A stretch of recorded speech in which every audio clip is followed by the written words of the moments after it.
play healthy, so they can do everything that they need to do. With Yeah.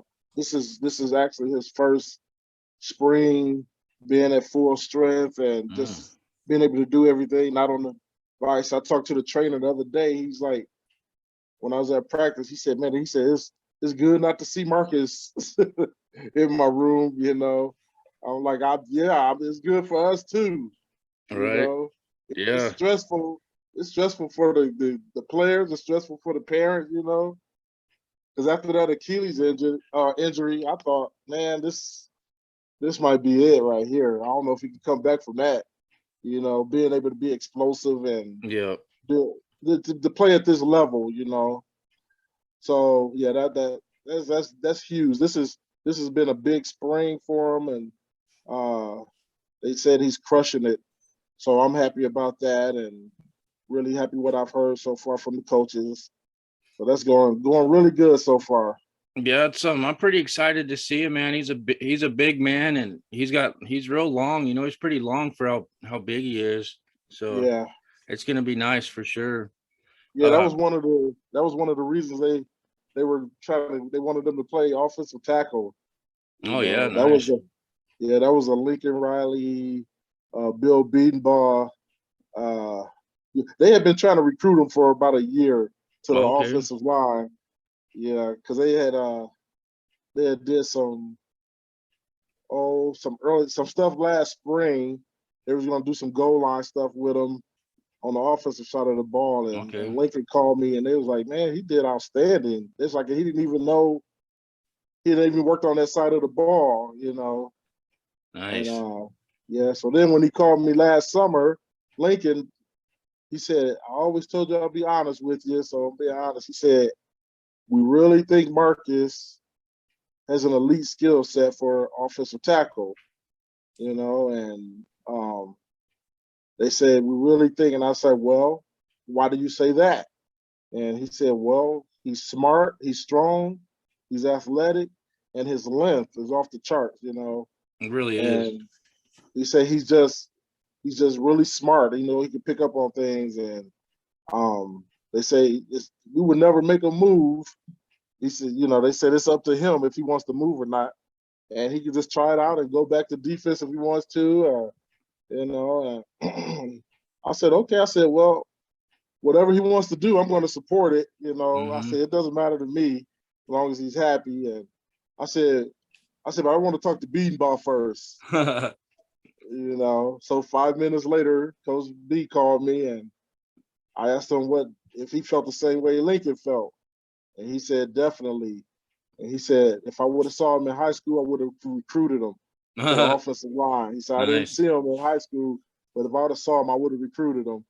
And he said he definitely has the skill set for it, and um, just talking about you know, things that I already knew. He's like, but he's gonna have to work hard, Yeah. and he has.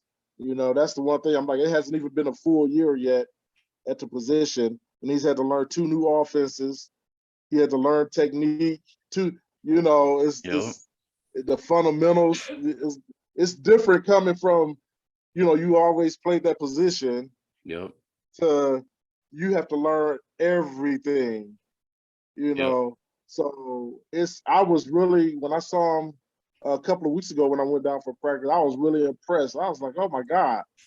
Because I get letters from the coaches and I talk to the coach on the phone. He's like, oh yeah, he's doing good. But you don't really know the development until you see him in person. Right. Right. I was like, holy crap, he looks awesome. Nice. Um, I talked to him last night and he's just like, said, how's everything going? And he said, I felt like I had my best practice yesterday. And so that was good to hear. He's just still, and of course he has so far to go Right. that he's going to have he's going to grow. He's going to have a lot more growth probably than the other linemen, Yep. Yep.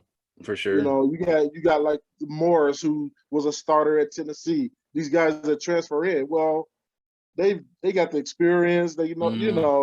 they just whatever reason didn't get playing time and everything. But I'm really impressed. I told Beaton Ball, I said, man, I said Marcus look good. I said, I'm impressed. He said, yeah, he really does. So he's just moving right along. I'm proud of him. It's hard to, I'm pretty sure he wanted to transfer or was thinking about transferring or Right. but he never brought up quitting or anything. Going through it, battling through injuries, getting buried in the depth chart, but he's just hanging.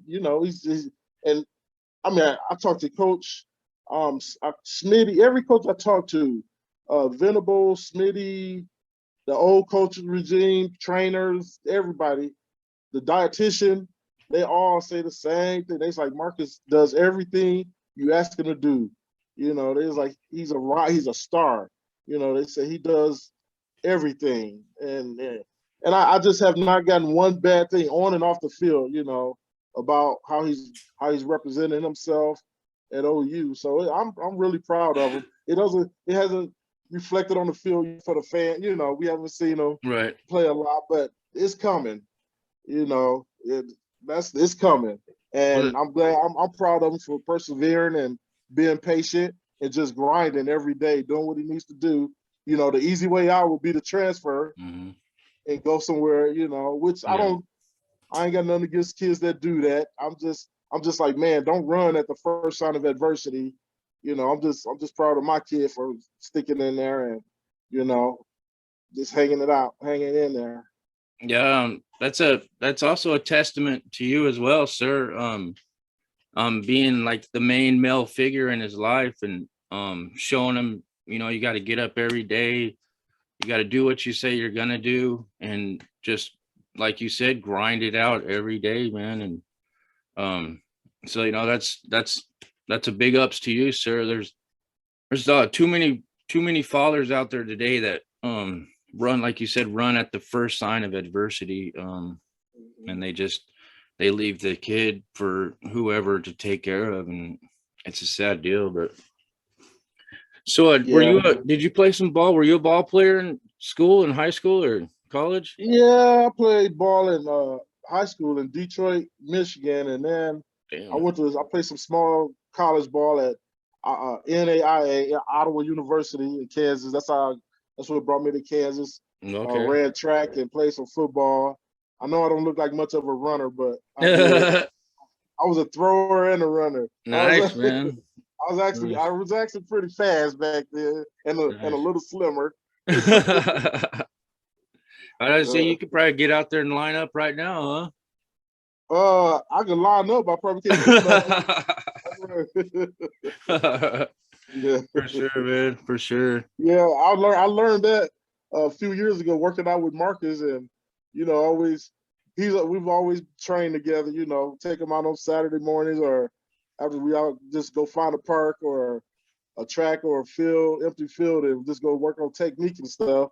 Right. And I realized, man, when he started hurting me, I was like, oh God. I could feel the tide turning. I was like, yeah, the torch is getting passed. All Like, right. good Lord.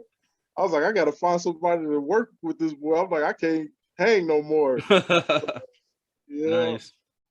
yeah. Marcus, do you play basketball in high school? No, No. when he wrestled. Oh, okay. Nice. He won a state championship his senior year. Nice. Very nice. Wrestling won, and he won a state championship throwing the discus also. Nice. Hell of an athlete. So he was a 3-sport star, and he wanted to play basketball at one point, but then he come back and he said, my heart is in wrestling. They're doing wrestling and basketball is the same time of the year. So Yeah. he wanted to wrestle. So, Them wrestlers, man, they get an upper hand too, like especially in that line, low man wins. It's yeah. He was a low man, he wrestled. He was 245 his senior year in wrestling in heavyweight, which goes up to 285. And he was a lot smart, but he was longer and a lot stronger than most of those guys. You know, he was just more athletic, and he didn't wrestle like a big man. Like, you know, most of the heavyweights around that I've seen, they like to tie up. You Yeah. know, they lean on each other. Marcus moved around, and you know, he was shooting, Nice. changing levels. They weren't, so they couldn't handle that. You know, they couldn't Nice. move like that, and so it was pretty awesome to see. Yeah, he didn't. It was cool. Nice, man. Very nice. So say a new coaching regime. So what is he, have you noticed any difference in Marcus, like his, I'm sure he's always excited to play football, but like any difference in like the way the culture is around there compared to last coaching staff, compared to this staff? Yeah, I think the level of intensity, and this is from just talking to some of the players and Marcus and just, you know, even some of the coaches, is that the level of intensity,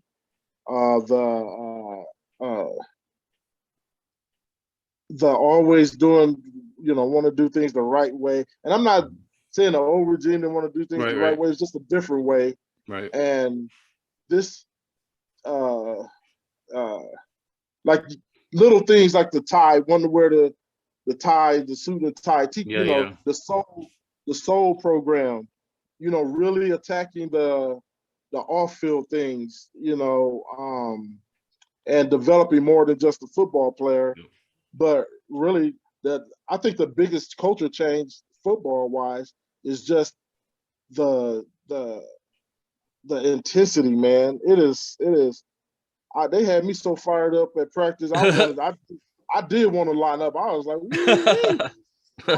And then I talked to some of the players after practice, and with Marcus's roommates with a couple of them, and so we was talking, and they said we never did this kind of stuff ever with Lincoln. They's like, but we love it. You know, they never hit. I mean, all the hitting and the uh, the physicality. Yeah. So that's probably the biggest, and and giving 150%, like all the time. Yeah. You know, it's not. It's just. I think we're really going to notice it on the field. You know, a change in the physicality of the team. Because everybody that's been watching has been saying the same thing. Every fan, Right. you know, kind of like, man, how come we can't tackle? How come we can't, you know, just things that just like, man, what's going on? You know, Yep. well, and so I think those things are gonna. I don't know how fast the transition is going to happen, but I know it's going to happen. I know the effort is going to be there Right. because yeah, Venables, that man is woo. I He's bet. he's all effort, I all, bet. you know. I mean, I'm sure you've seen the videos, Oh and yeah. he's like that, man. He corrects everything. He don't let them get away with anything. If they jog, if they're switching, like uh they going off the field and they're supposed to be running off the field, Mm, and they don't, and they jog off the field, he brings them back. They got nice. to. I mean, every detail, everything matters. Every detail matters, and he's really pushing them hard, which I love. You know, I love it. You know, Marcus he's happy. You know, he was going to make his decision uh, after, you know, like this spring, to really see Mhm. if he really liked O line or if he was going to switch back. But he really like. I told him, I said, man, I said, you look like an O line. He I'm does. like I'm like you know, he always had a struggle with his weight on the D line because they always wanted him to be smaller, Right. and he was, you know, so he wasn't eating, and I just like, man, you don't. I mean, he just didn't look right, didn't look strong.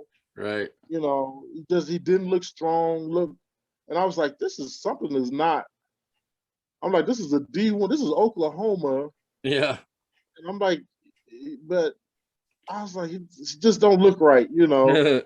For sure. And so, but I never said that to him because I didn't want to Yeah. make him feel bad. But Right. I Right. know, you know, parents always paying attention to their kids and everything, and so yeah, like in the first month, he put on like he gained like 12, 15 to 15 pounds of muscle, Damn. lost body fat. Nice. And I said, "You look good." He said, "I feel healthy." That was Nice. huge to me. He Yeah. used his exact words were, "I feel healthy," and I was like, "You look healthy." I mean, it was just those type of things Yep. in the culture, and also makes a difference. I'm like, yeah, and it wasn't just him, the other players that I was looking, I'm like, man, something just don't they don't look like they're lifting in the D1 Yeah. Yeah.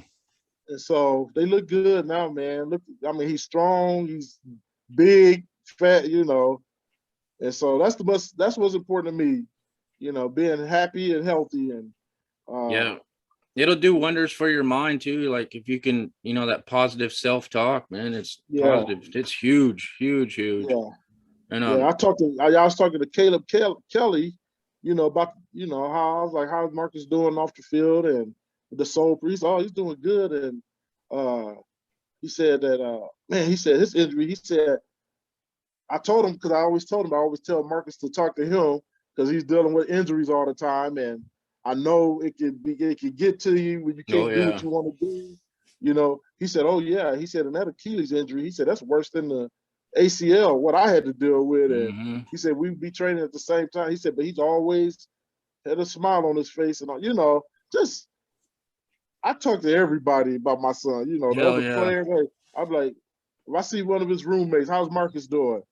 you know, Nice. like Andrew Rain, I'm like, how's, he Rain told me they go in the backyard and they work on the pass sets, when they I was Nice. like, good, so they always working, man, That's always working good. and pushing each other. So it's stuff like that Accountability, that I like man. to hear. It's good to be that's another thing about Venables too. Like he like expects a lot out of his players, but he expects the same out of himself. And he's not Yeah, afraid to hold himself accountable in front of people. So right. it does a lot for your team, for your players. It just makes you want to stand up tall and, proud and make you want to work harder. Oh yeah, yeah. Being an army, I retired from the army also, and Oh, and I was a nice. platoon sergeant, Okay. and I always felt like you lead by example. Yep. You say it, and you do it, and you let them see it. If your soldiers see that you're willing to do it, they're gonna fight for you. They're gonna do it. They're gonna be willing to do whatever you ask them to do, because they know you're willing to do it. And that's the type of leader Venables is. I mean, he gets down there and do the push-ups with him. He gets down there. I mean, he's in the battle with them. Right. Right. Kids, that's huge for kids. Mm-hmm. When they know their coaches, they're in the battle with them. And Yep. not just yelling from the hilltops or from the sidelines. You Right. know, and Yeah. he wants them to be a dog. So he's being a dog. He's Yeah. been the lead dog. Right. Yeah. He's not saying mush from the back. He said follow me. Right. I You like know, that for sure, he man. said follow me and I will lead you. That's Right. that's and I love it. I love it. Yeah. Like what he was saying in that press conference, he's like, you just take the player and like mold it and like through the adversity and Yeah, everything like that. You got to go through that stuff to be great. yeah, It's yeah, cool. Good, great. He's a great man. Like I always say, it takes a great man to be a great coach. yeah, yeah. You just Like I not told him, just anybody can be a coach. that's right. No, you said that right. Yeah, I told him when I went down there, I was one of the main reasons I went down to practice because I wanted to meet Venables face to face. I told him, I said, I didn't have to get a chance to go through the recruiting process with you, so we didn't get to build a relationship, but I had to see you face to face because you're coaching my son. You my Right. son's coach. I said it just didn't feel right to me, you know. And then he said, well, yep. He said, since we didn't go through the recruiting process together, he goes, let's get a picture. And he's like, Nice. he said, and we just stood there and talked. And he said, he said Marcus is a star. He said he's gonna be able to play this game a long time if he chooses to, you know. Nice. And it's just, so it's all part of the process. Yep. That's a big. I've used that word with Marcus for his whole life. I'm like, Trust the process. Yep. Trust the process. Sometimes it's really hard to trust the process and to Boy. have when you can't see it, you know. But Marcus has always been a pretty mature. Right. He always, you know, like when he decided to go to the O line, and because my thinking was, you know, they was like you could be a really good D tackle, but we think you could be a first or second round draft pick, old tackle, you know. Nice. And so it was a business decision. His Yep. heart, his heart wasn't there yet, you know. His heart was, man, I play defense, you know, I play, but his he was like, okay, you got Coach B, you know, one of the top offensive line coaches. Yep. And Coach B, when he told me, he said, I'll take care of him. I believed him, you know. And so I trust him. If he's not playing, I'm like, okay, well, there's a reason. Yep. He's not playing, you know, he's not ready yet. I'd rather for him to go out there being ready than to go out there and get embarrassed, you know. Mm-hmm. And of course, at some point he got to get out there and get experience, Right, for you sure. know. So he might get embarrassed but that's how you build experience and grow and get better. But at least Yeah. I know if I see him out there, I know Coach B that he has the fundamentals down Yep. and the technique, and he knows what he's to do is just getting the game speed and experience and things like that, you know. It's like the toolbox is full. You just got to you just got to know how to use those tools. That's right. Yeah, that's what I'm like. You know, he ain't been to no O line camps through high school.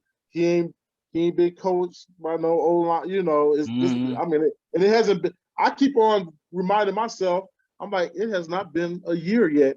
It feels like it's been years. It does. You know that he's been on the O line, but I'm like, man, it has not been one full year yet. You know, so it's crazy to think of how many things change in a short amount of time. Yeah, man. I'm telling you, like, don't rush the process, trust the process. I live by that like every day, man. It's like, yeah, it's so hard to not look ahead at, 6 months from now when you need to be focused on like 6 hours from now. Yeah, It's yeah. super hard, man. But yeah, like, so I'm not a parent, but um I would feel almost hurt or betrayed but by the previous coaching staff. And I don't know if you want to talk about it or not, but I just don't. How do you feel about that? Like, do you feel like you were betrayed or? I did when it happened.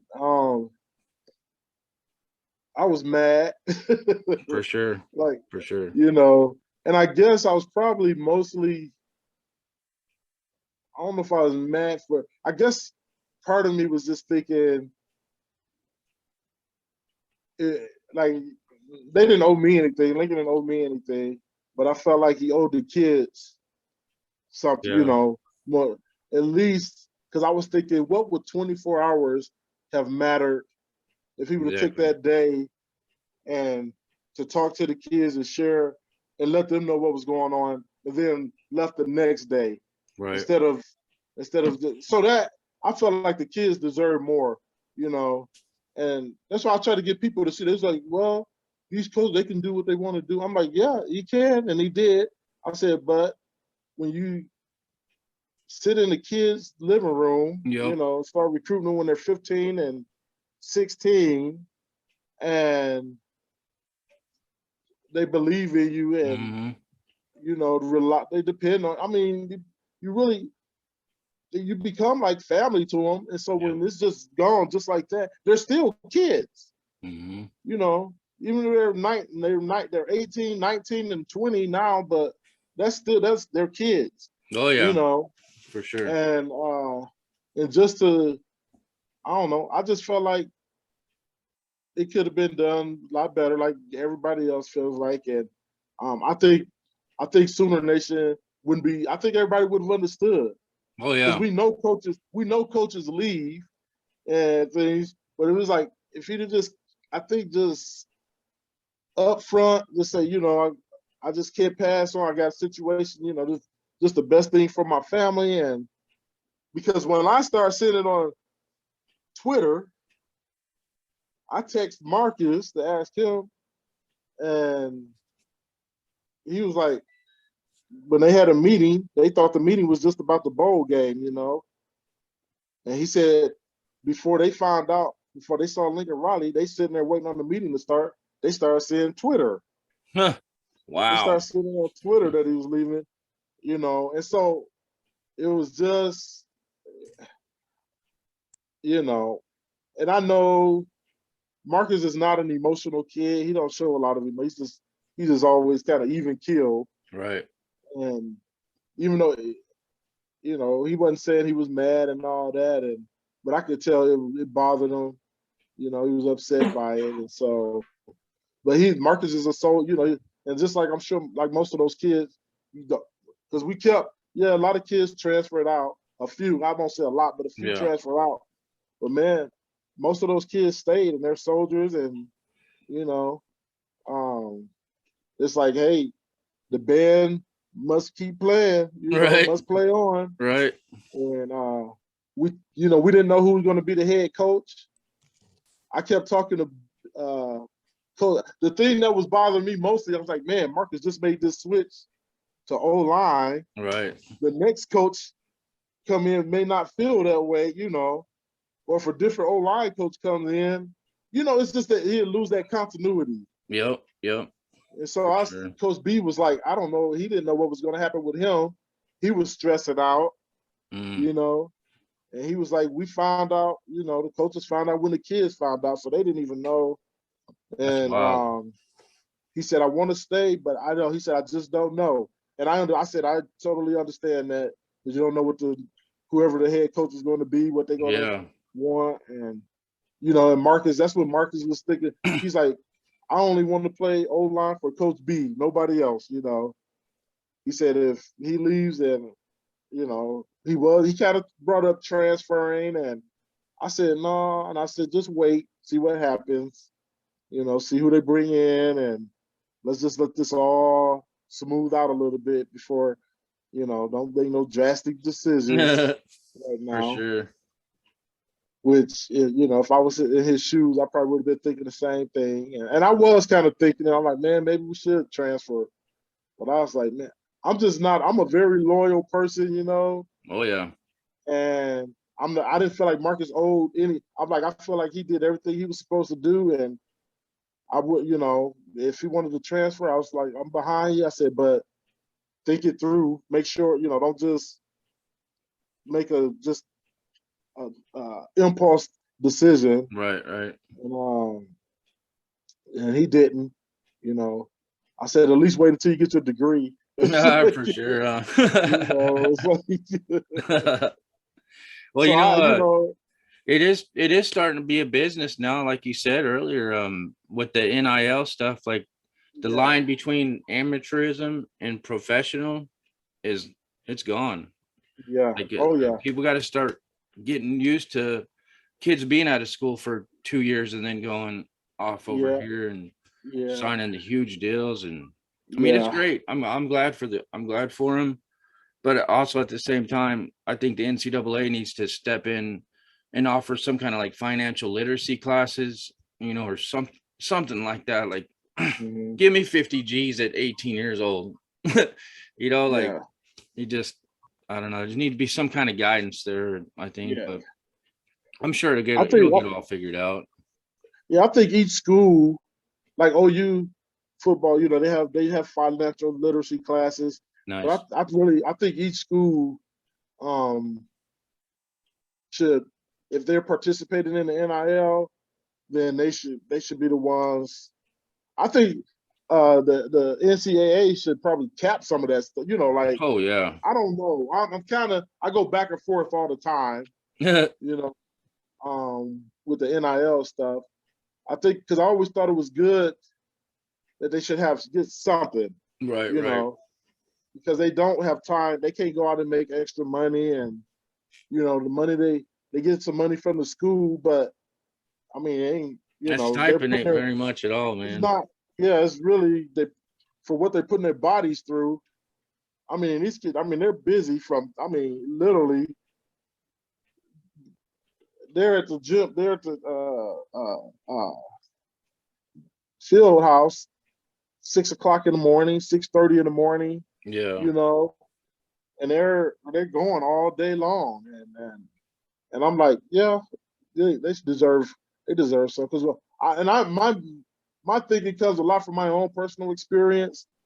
When I was in college, I almost had to drop out because I couldn't, even Yeah. though I did work study, I did and being at a private Ottawa University is a private school, so Okay. you can't get, you can only get so much money, Right. and I did work study, but I had no money left. I couldn't buy two quiet dogs getting on each other. But I couldn't buy toothpaste, deodorant, Mm, anything. I couldn't go buy a pop if I wanted some pop, and I was struggling. I didn't come from a family that could send me money or yeah. help me. I struggled, and so my belief, and that was back in the '80s. So ever since then, I felt like, man, these kids need money. They need a way to get money. I'm like, how come they can't get? So I always had that feeling Right. that they should have money, but I never saw this coming. Would it be Millions. would it be? Yeah, I never thought of something like endorsements and all this stuff. Right. But I did feel like, you know what? If other athletes in college can do it, why can't football players make Right. money? For sure. So that's the thing. I mean, it needs to be fair, but I need to uh, think about all the money that the players help generate for them yeah, schools through their performance. I mean, yeah, I yeah. couldn't believe how much money goes through them schools, man. Oh yeah, and football is huge. Football is Huge, huge. huge. A lot of schools, a lot of programs wouldn't exist without the football Yep. program. Very And true. so I remember, I think about that stuff too. That man, it brings in a phew. I don't even know how much the schools could operate without Yeah. without football program. Yep. So, and Yeah. of course, every school don't have is not OU football, Right. Yeah. but, or Texas or all these big schools. So everybody's not bringing in that kind of money, but it definitely offsets a lot of other stuff. Definitely, man. Yeah, I'm super excited about the upcoming season, man. Like Brent Venables, he does something for me, man. Like his mindset, everything, like he's a transformational coach. Like he cares about more you growing as a player than a ball player. And Mm-hmm. like the previous staff was more like transactional, where I'm gonna coach you, you're gonna get better, and you're gonna go on. I probably won't ever see you again or talk to you. So just win me some ball games. Yeah, You know, yeah, it's yeah. it's pretty nice, man. But I'm gonna get going here, but I like to end on a who, what, and a why. All right. So for my who, was there one person that like inspired you to be the man that you are today, like your father or anybody in your life that kind of took you under their wing and looked out for you? The man in my life was, well, it would have been, I guess I got two. My grandfather, number one. My dad, no, I wasn't there. Oh, So okay. which kind of makes me the dad that I am, Nice. maybe. Because Nice. I always like, well, my kids aren't going to feel the way I felt, and I'm Good always stuff. going to be there. So that's why I'm so involved, and that's part of it. And then my stepdad, Okay. who really came into my life. I was about 12 years old, and Good time. he treated me the way he treated me and loved me like I was a real son.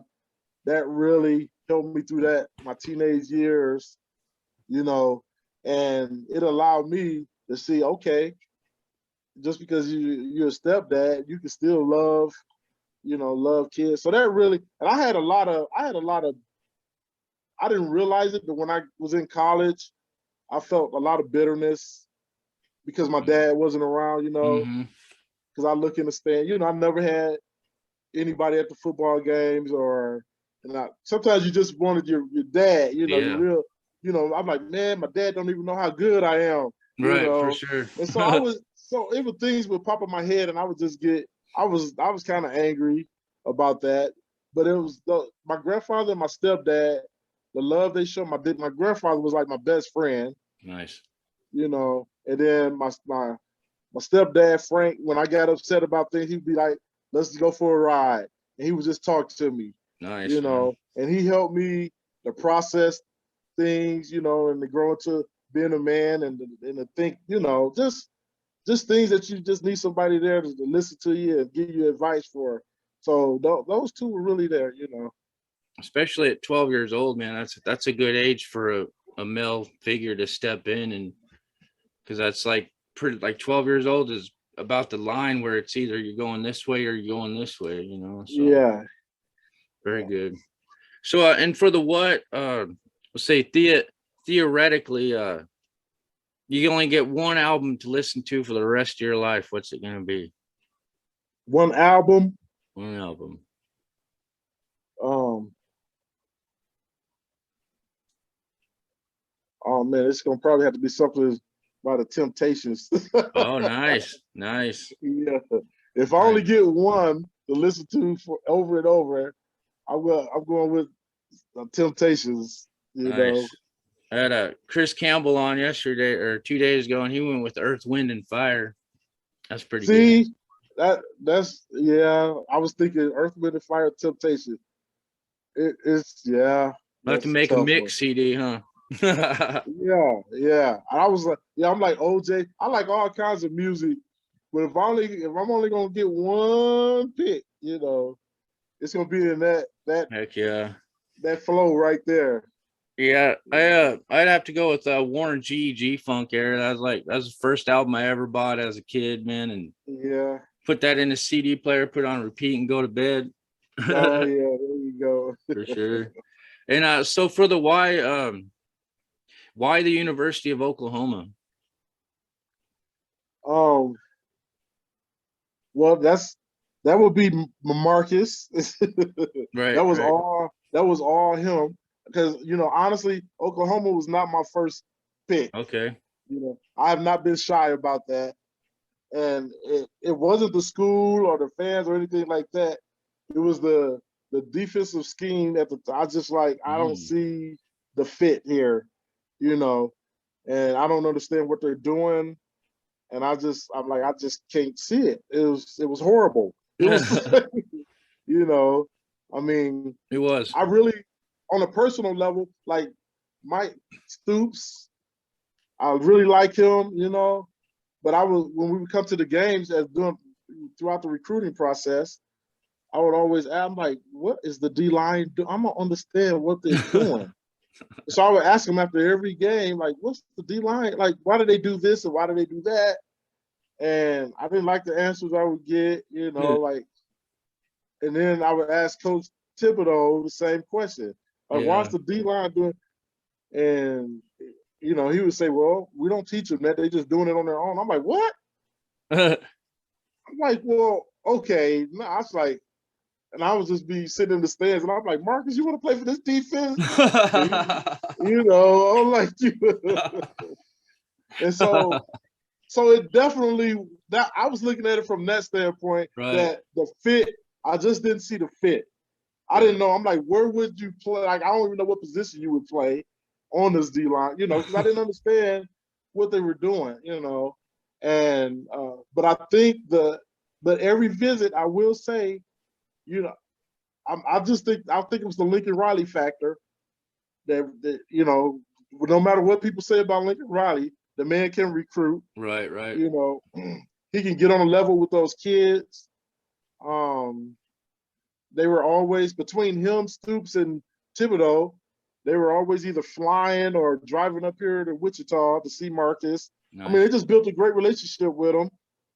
And Marcus, when we go down there to visit, they roll out the red carpet, and him and Riley, he would go hang out with Riley, and I don't know what they talked. They didn't really, because I'd be like, well, what y'all talk about? He's like, this stuff, not really. So they didn't always just talk about football. They just hung out. Right, right.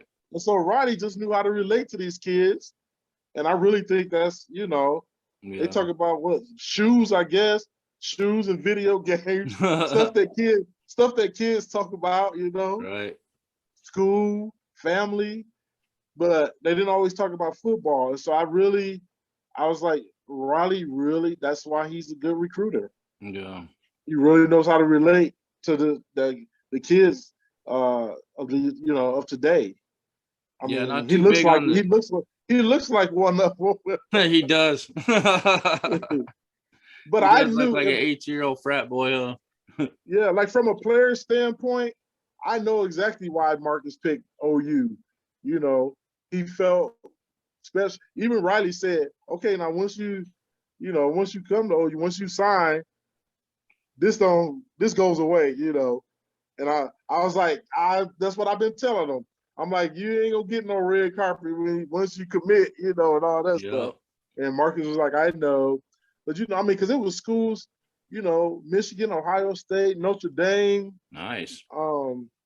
I saw better fits for his particular style of play. Long Right. as I'm like, he's a defensive end, and I'm like, man, they want him to play. They got him practicing at nose guard. Kind of like Perrion. He was like, I think they had a lot of D linemen in the last 4 or 5 years just Yep. out of position. Big time. And I could not. Every time I'm just like, I just don't. I'm like, I'd be like, and I would always ask the coach. I'm like, okay, so which one would Marcus be? Because it wasn't a clear cut Yeah. thing, And right before he graduated high school, Coach Tibbs, he called and he was like, we want Marcus to get as big as he can. We see him play. And I was like, oh, here we go. Like we want to move him inside. And then that's why I was just like, oh, I'm just like, okay. Too long to be on the inside, man. Yeah.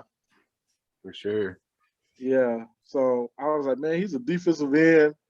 I'm like, but, hey, if he's an offensive tackle. So, I coached him. I coached him in Little League, and I always told him, learn as many positions as you can. Yep. I said, become a football player. Don't worry about any one position. Just learn to be a football player and to do whatever your coach asks of you, needs of you. So I'm proud of him for other things, Right. just the way he's handling this whole process and, doing good in his classes, and I'm staying out of trouble, not out there being a knucklehead. No, right. Responsible. And so there's, things that parents are proud of. Yeah, for sure, bud. Left tackles are a hot commodity in the NFL nowadays, man. Yeah, right. Any right. tackle, really. Yeah. Playing with a left-handed quarterback, right. The right tackle that's the blind side, And I think Beanball started them off there because that's probably it's the easiest to learn, Right. as far as the left and the right tackle. Mm-hmm. For it's probably the easiest to learn. And so yeah, I'm happy. I'm proud of him. I like his development. I like what I see. I like what he's learning, and I think everything's gonna work out for him. He got dreams like everybody else. So hell yeah. That's all. You just want your kid to have an opportunity to live out their dreams, and that's what every parent wants. Nice, man. So talk about dream. I think